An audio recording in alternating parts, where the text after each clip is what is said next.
ओम नमो भगवते वासुदेवाय। जय श्री हरि विष्णु।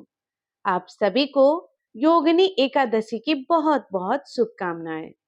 प्रिय श्रोताओं, आज योगिनी एकादशी के इस पावन अवसर पर जब हम सभी भगवान श्री विष्णु की महिमा का गुणगान करने एकत्रित हुए हैं, तो आइए कथा का आरंभ करते हैं। धर्मराज युधिष्ठिर ने भगवान श्री कृष्ण से कहा, हे माधव, आप कृपा करके आषाढ़ मास के कृष्ण पक्ष की एकादशी की कथा सुनाइए।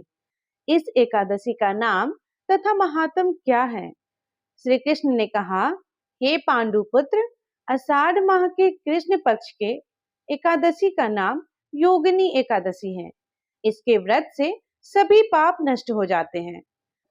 धर्मराज युधिष्ठिर, तुम्हें मैं पुराण में कही हुई कथा सुनाता हूँ, ध्यान पूर्वक श्रवण करो। कुबेर नाम का एक राजा अलकापुरी नाम की नगरी में राज्य करता था। वह शिव भक्त था। उनका हेममाली नामक एक यक्ष सेवक था जो पूजा के लिए फूल लाया करता था। हेममाली की विशालाक्षी नाम की अति सुंदर स्त्री थी। एक दिन वह मानसरोवर से पुष्प लेकर आया, किंतु कामासक्त होने के कारण पुष्पों को रखकर अपनी स्त्री के साथ रमन करने लगा। हेममाली की राह देखते देखते जब राजा कुबेर को दोपहर हो गई, तो उसने क्रोधपूर्वक हेममाली को बुलाने की आज्ञा दी। डर से कांपता हुआ हेममाली राजा के सामने उपस्थित हुआ। उसे देखकर राजा ने कहा, अरे अधम, तूने मेरे परम पूजनीय देवों के भी देव भगवान शिव जी का अपमान किया है। मैं तुझे श्राप देता हूँ कि तू स्त्री के वियोग में तड़पे और मृत्यु लोक में जाकर कोढ़ी का जीवन व्यतीत करे। कुबेर के श्राप से वह तत्क्षण स्वर्ग से पृथ्वी पर आ गिरा और कोढ़ी हो गया। उसकी स्त्री भी उसे बिछड़ गई।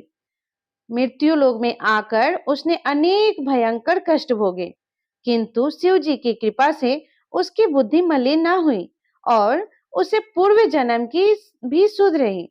अनेक कष्टों को भोगता हुआ तथा अपने पूर्व जन्म के कुकर्मों को याद करता हुआ वह हिमालय पर्वत के तरफ चल पड़ा। चलते चलते वह मार्कंडेय ऋषि के आश्रम जा पहुंचा। वह ऋषि अत्यंत वृद्ध तपस्वी थे।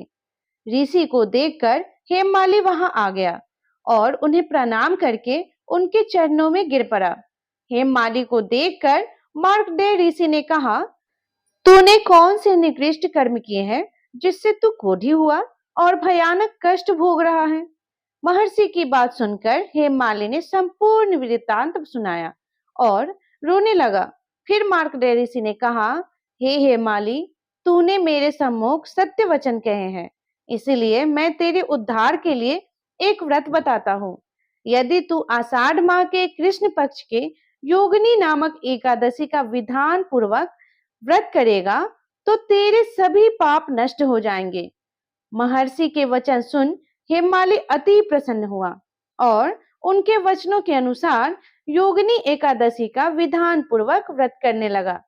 इस व्रत के प्रभाव से अपने पुराने स्वरूप में आ गया और अपनी स्त्री के साथ सुखपूर्वक रहने लगा। भगवान श्री कृष्ण ने कहा कि हे राजन, इस योगिनी एकादशी की कथा का फल 88,000 ब्राह्मणों को भोजन कराने के बराबर है। इसके व्रत से सभी पाप नष्ट हो जाते हैं और अंत में मोक्ष प्राप्त करके प्राणी स्वर्ग का अधिकारी बन जाता है। तो प्रिय श्रोताओं, ये थी योगिनी एकादशी व्रत की कथा। अब हम आपको ग्यारस माता की कथा सुनाते हैं। आइए कथा का श्रवण करते हैं। ग्यारस माता की कथा हमें सिखाती है कि अगर नियमों और संयम के साथ व्रत किया जाए तो भगवान की कृपा अवश्य मिलती है। बिना नियम और बिना श्रद्धा के किया गया उपवास केवल भूख रह जाता है, लेकिन विधि पूर्वक किया गया व्रत पापों का नाश तथा पुण्यों की प्राप्ति कराने वाला होता है। आइए सुनते हैं, ताकि हमारी एकादशी सिद्ध हो और भगवान श्री विष्णु की कृपा हम सभी पर बनी रहे। सभी प्रेम से बोलिए, ग्यारस माता की जय, योगिनी एकादशी की जय। एक बार एक बूढ़ी माँ ने एकादशी का उपवास रखा। बड़े ही भक्ति भाव से वह एकादशी की पूजा किया करती थी। वह बूढ़ी हो चुकी थी। उन्हें वृद्धावस्था में कोई भी ऐसी वस्तु नहीं चाहिए थी जो वे एकादशी का उपवास रखती, क्योंकि वे एकादशी का उपवास रखने से श्री हरि की कृपा से सब कुछ मिल जाता। वो बूढ़ी माँ तो अपने बच्चों के लिए, अपने परिवार के सुख सुविधा के लिए इतना कठिन व्रत रखती थी। वे दिन भर तो बड़ा कठिन मन करके और अपनी प्यास को किसी भी तरह से रोकी रही, क्योंकि एकादशी के व्रत में वो जल के एक बूंद भी ग्रहण नहीं करती थी। द्वादशी को ही जल पीकर अपने व्रत का पालन किया करती थी। दिन भर उन्होंने किसी प्रकार अपने मन को संयमित रखा, पूजा पाठ की, व्रत की कथा पढ़ी सुनी और फिर पंडित जी को मिट्टी के एक पात्र में जल भरकर और मौसमी फल दान में दिए। दोना भरकर शक्कर भी वितरित किए। उन्हें गर्मी के कारण बड़ी बेचैनी हो रही थी। एक तो निराहार और निर्जल रहकर व्रत रख रहा था और ऊपर से प्यास भी अधिक सता रही थी। इस कारण उन्होंने सोचा कि चलो पानी में बैठूं, शायद थोड़ी शांति मिले। ये सोचकर थोड़ी देर वे पानी में बैठी रही। पानी से बार बार कुल्ला करती और मुंह हाथ धोती रही। तब कहीं जाकर उन्हें थोड़ा बहुत चैन मिला। एक तो धूप तेज की थी, पड़ रही थी, इस कारण बार बार बूढ़ी माँ का मुंह सूखा जा रहा था। बूढ़ी माँ बड़ी बेचैन हो रही थी। एक तो बुढ़ापा और दूसरा ये भयंकर गर्मी। बुढ़ापे के तो स्थिति ही कुछ ऐसे होते हैं। बड़ी मुश्किल से धीरज बन पाता है। अब किसी प्रकार रो धोकर दिन कट पाया। अब बूढ़ी माँ के सामने पहाड़ जैसी लंबी रात थी, जिसका कट पाना बड़ा ही मुश्किल दिखाई दे रहा था। चारपाई पर पड़ी बूढ़ी माँ को किसी प्रकार की शांति नहीं मिल पा रही थी। बार बार प्यास के मारे गला सूख रहा था और वे इस प्रकार बेचैन होकर करवटें बदल रही थी। वे उठकर वे घर के बाहर जाती, फिर अंदर आ जाती। ना उन्हें घर के अंदर शांति मिल रही थी और ना ही बाहर। वे परी परी एकादशी माता को याद करती रही और मन में ध्याती रही कि हे माता, आप मेरी लाज रखिएगा, आप ही मुझे शक्ति दीजिएगा ताकि मैं भली भांति आपका व्रत कर सकूं और ये पहाड़ सी रात सुकून से बीत जाए। प्यास के कारण बूढ़ी माँ के बेचैनी बढ़ ही रही थी। उन्होंने धैर्य रखने का बहुत प्रयास किया, लेकिन आखिरकार उनकी सहनशीलता की सीमा टूट गई और वे घबराकर प्यास के मारे एकदम चिल्ला पड़ी, बचाओ बचाओ। बूढ़ी माँ का चिल्लाना सुनकर उनके परिवार के सभी सदस्य उनके आसपास इकट्ठा हो गए और बूढ़ी माँ के चारपाई के पास पहुंच गए। सब बोले, अम्मा जी, क्या हुआ? आपको आप क्यों चिल्ला रही हो? और जब आपसे व्रत नहीं रखा जाता तो इस बुढ़ापे में इतना कठिन व्रत क्यों कर रही हो? अम्मा जी, अगर शरीर में ताकत है तभी तो भक्ति हो पाएगी। आप पानी पी लीजिए। बूढ़ी माँ अपने परिवारजनों से बोली, मेरे तो प्यास के मारे प्राण ही निकले जा रहे हैं। जरा जल्दी से मेरे छाती पर ठंडे पानी का घड़ा रख दो। नातियों ने दौड़कर दादी के छाती पर ठंडे पानी का बर्तन रख दिया। तब कहीं जाकर उन्हें थोड़ा बहुत सुकून मिला और जब सुकून मिला तो थोड़ी देर के लिए उन्होंने अपनी आंखें बंद कर ली। इधर एकादशी माता सोचने लगी कि ये है तो बूढ़ी माँ, लेकिन बड़े नियम से मेरा व्रत रखती है, चलकर इनकी परीक्षा लेनी चाहिए। ऐसा विचार कर एकादशी माता आधी रात को मुर्गा बुनकर कुकरू करने लगी। मुर्गों की आवाज सुनकर बूढ़ी माँ उठी और बाहर जाकर आसमान को निहारा, लेकिन आसमान में कहीं भी उन्हें सुबह का तारा तो दिखाई ही नहीं दिया। अब वे सोचने लगे कि फिर ये मुर्गा भला क्यों और कैसे बोलने लगा। एक तो उन्हें प्यास लग रही थी, अब थोड़ा बहुत उनका मन भी बेचैन होने लगा। आखिरकार उन्होंने यह निश्चय किया कि अब तो मैं इस व्रत को पूरा करके ही छोड़ूंगी, फिर चाहे व्रत पूरा होने तक मेरे प्राण ही क्यों ना चल जाए। मन में ऐसा पक्का निश्चय कर वे वापस चारपाई पे आकर लेट गई।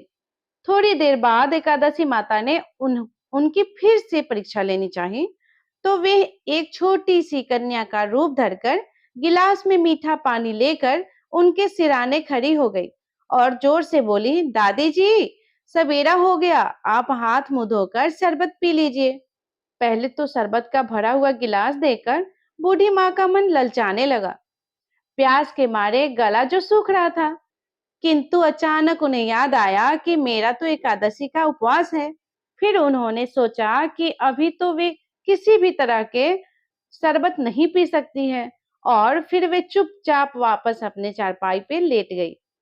जैसे ही उनकी आंख लगी, तभी उन्हें एहसास हुआ कि मानो किसी ने उन्हें पानी से भरे हुए कुएं में पटक दिया हो।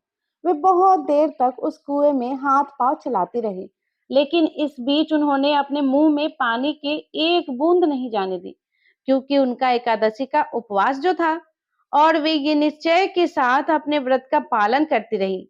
थोड़ी ही देर में उन्हें ऐसा लगा मानो आग जल रही हो। आग के कारण बड़ी भारी गर्मी लगने लगी। प्यास के मारे उनके प्राण निकलने लगे, लेकिन इतना सब होने पर भी बूढ़ी माँ ने पानी की एक बूंद भी नहीं पी। वे तो बस चारपाई पर बैठी बैठी एकादशी माता का ध्यान करती रही। अब सवेरा होने में बस कुछ ही समय है, ये जानकर बड़ी खुशी के साथ इधर-उधर घूमने लगी। एकादशी माता तब तक ये बात अच्छी तरह समझ गई कि इन बूढ़ी माँ को किसी भी प्रकार से अपने व्रत से नहीं टाला जा सकता है। वे उनके सत्य व्रत को भली भांति समझ गई। अब सवेरा हो गया तो बूढ़ी माँ ने स्नान किया, भगवान श्री हरि का पूजा किया, फिर एकादशी माता की कथा सुनी, ब्राह्मणों को दक्षिणा देकर भोजन करवाया, तब उन्होंने जल ग्रहण किया। कन्याओं को भोजन कराने के बाद ही बूढ़ी माँ ने फिर स्वयं भोजन किया, और उस श्रेष्ठ व्रत के प्रभाव से बूढ़ी अम्मा की आयु बढ़ गई। उनका घर परिवार हरा भरा हो गया। अब उनके घर में किसी भी चीज की कोई भी अभाव नहीं रहा। उनका घर हर प्रकार के सुख साधनों से भर गया, और वे उस दिन से 12 महीने के एकादशी का व्रत करने लगे। एकादशी माता के व्रत के पुण्य प्रताप से इस संसार में हर प्रकार के सुख भोग कर वह बूढ़ी माँ अंत में भगवान श्री हरि के धाम को चली गई। जैसे एकादशी माता ने उन बूढ़ी माता के घर परिवार को हरा भरा किया, वैसे ही हे एकादशी माता, हम सभी के मनोकामनाएं पूर्ण कीजिएगा, और इस कथा को सुनने और कहने वाले सभी भक्तों पर अपना कृपा बनाए रखिएगा। तो प्रेम से बोलिए, लक्ष्मी नारायण भगवान की जय, एकादशी माता की जय। तो प्रिय श्रोताओ, आपको अगर ये कथा अच्छी लगी हो तो प्लीज वीडियो को लाइक कीजिए और कमेंट अवश्य कीजिए, और अगर आप चैनल पे नए हैं तो मेरे इस चैनल को सब्सक्राइब कीजिए। धन्यवाद।